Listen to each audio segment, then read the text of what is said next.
Today on Mentally Yours with Sarah Jane, we are about to interview an entrepreneur who managed to successfully plug the gap in the student housing market. Now, she had to make some pretty tough choices in order for her company to succeed. Let's go meet her and figure out what these choices were and how she was able to overcome her challenges.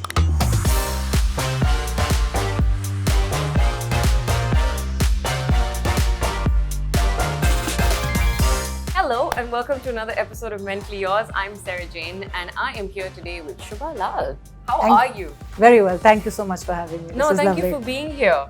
I'm going to dive into the deep end. When you were thinking about becoming an entrepreneur, did at any point it go through your head that it's going to be harder for you as a woman?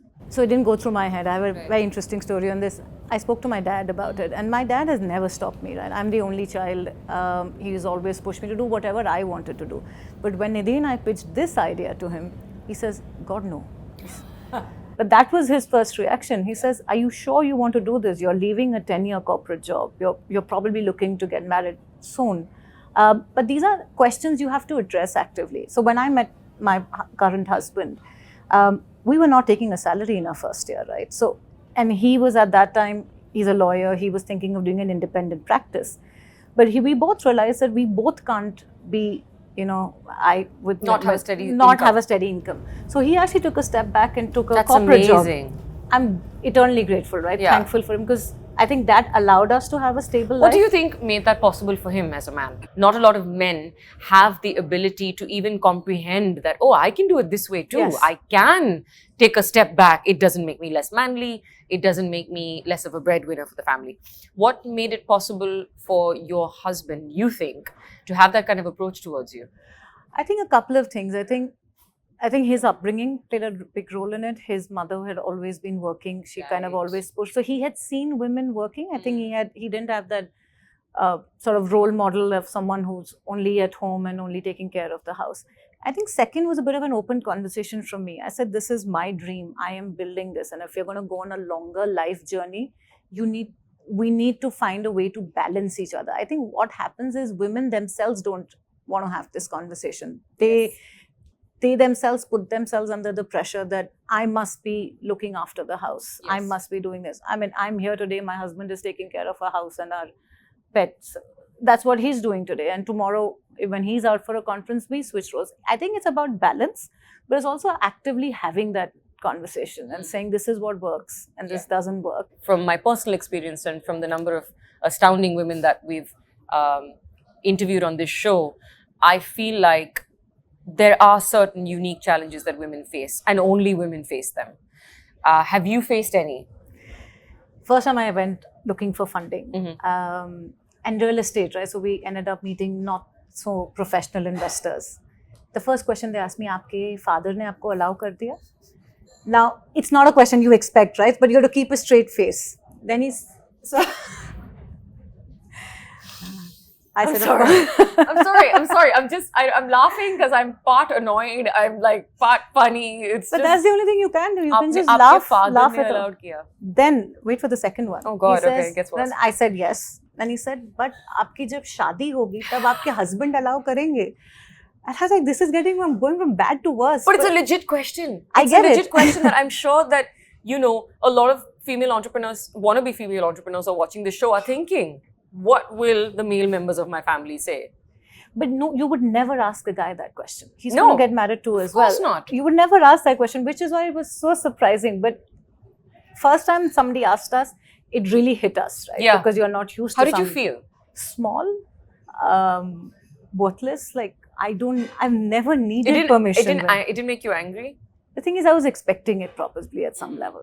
It's a difficult journey as an entrepreneur, is what you were starting to say. So tell me why? What was difficult?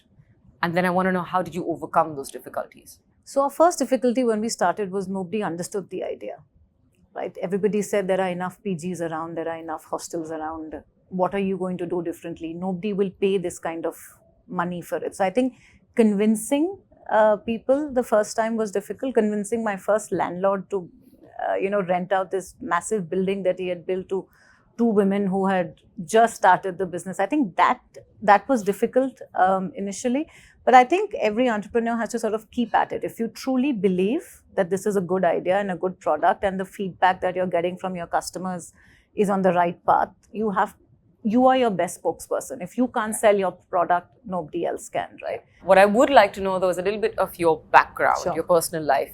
Are there any other entrepreneurs in the family? None. None. How did this happen for you then? So my father's a journalist, my mother's a mom, is doctor, sorry. Your mother's a mom. Who's that mom? What does she do? She's a mom.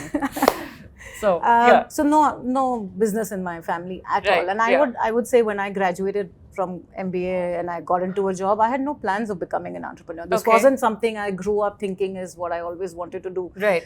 But when I finished 10 years of work, I realized I wanted to do something different. I Yeah. wanted to try this new entrepreneurship thing that everybody was talking about. But Yeah. when we started, we were probably the older generation of entrepreneurs. I was just right? going to say, because you had worked for 10 years. Exactly. And everybody was 21, 22, very hip. Was that was that intimidating at all? Initially, it was. Yeah.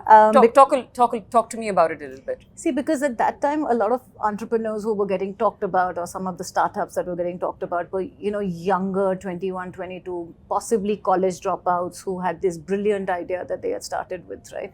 And then I felt a little bit older in that crew, and we kind of told ourselves, we have business experience. I'm sure it will help us, and I think it really did. Yeah. It allows you to have seen what a corporate looks like and Yeah. what kind of organization you would ultimately want to build. Yeah. And then kind of build towards that. So it's great that we had some work experience, we had some idea of how business works. I want to know what made you come up with the idea for your space. So Nidhi and I started thinking about what business we would like to do. And I must admit it, this wasn't our first choice. We stumbled on it. But once we got to the idea, we realized that there's actually a real need. So I've studied in college, right? I was at hostel at IIM Calcutta. So I know what hostel experience can be like. We soon realized that there are students who are still struggling to find good accommodation. So there are so many things that go into when you're moving cities.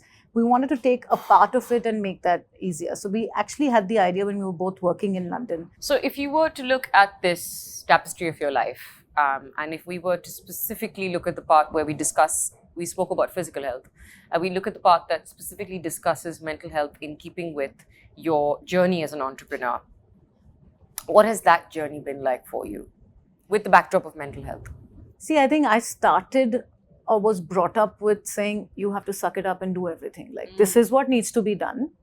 And MBA was very competitive. Getting into MBA was competitive. But it was just assumed that you have to put in the long hours and you have to just do it. You have to suck it up. And women are multitaskers. You should be able to do everything yourself. And if that requires you wake up at 4 a.m. and go to sleep at 11 p.m., it became too much. I think there's lots of ideas of what a woman entrepreneur should be. She should be in the morning, she should wake up early, she should have time for herself, she should meditate, she should make lists, she should do her home thing, she should run her business, she should come back and have dinner with family. It's too many things. And Jordan Peterson talks about this a lot, about how women have to adopt a certain amount of masculinity in order to succeed in business, because that certain kind of, for lack of a better word, aggression or go-gettedness is something that actually comes quite naturally to men, or even fighting for a bigger salary for that matter, or asking for your worth. And don't even get me started on the inequalities Team pay. Don't even. But it's interesting that you were brought up being told that you need to suck it up. What I've learned is everybody has a different mold that they're trying to fit in. And you have to be able to have the confidence to realize that this is what I want to do. If I've chosen to, I'm 40 now. I don't have kids yet. And that's a choice I have made if I've put myself first. But it's okay if I'm like that and someone else has taken the choice of Did you face any judgment for making that choice? I get comments from all sorts of people. That you expect comments from family, and with them you can have an honest conversation. Oh, the worst are people who don't know you at all. The Exactly. best, actually. I think they can comment on your life. We've had investors who said, what if Nidhi and you get pregnant? And I'm like, I could get hit by a bus quicker. Yeah. And that's a real problem. Me being pregnant is not a problem for the business. So you have to have some guts to say to You a really woman do. in this day and age that what happens if you get pregnant. And I wanted to slap him at that point, but of course. I have days where I can't deal with all the criticism, where all the work. What do you do on those days? I usually sort of lock myself up and have a good cry and then get back on it again the next day. For me, spending time with family. I have a pet at home who's like my first child. Spending time with him is kind of what I do. Yeah. For me, my family is a stress buster. Yeah. That's what I end up doing. But you have those days where you've had enough of what everybody is saying. You want to almost run away. I kind of sleep it off. I said, get up next day and you will get back on it. Because I always again feel like in boardroom meetings in particular, women are always very hesitant to give their opinion about something. How do you feel about that? See, in our business, we're 2 women on a board of 5 people, right? So I think in a board meeting, we never felt that because we were anyway driving the conversation. We've had very helpful investors who've kind of given us the time and space to kind of share what we are thinking. One of my most favorite quotes is, an overnight success is a result of years of hard work. Yes. And nobody knows or remembers that, right, when you're on top. Thank you so much for chatting with us, Shubha. It's been very helpful for me. I'm sure it's been very helpful for everybody watching as well. And Shubha would like to tell you guys something. Thank you so much for having me, Sarah. This was a lovely conversation. I'm so glad we talked about things that are usually not discussed in interviews.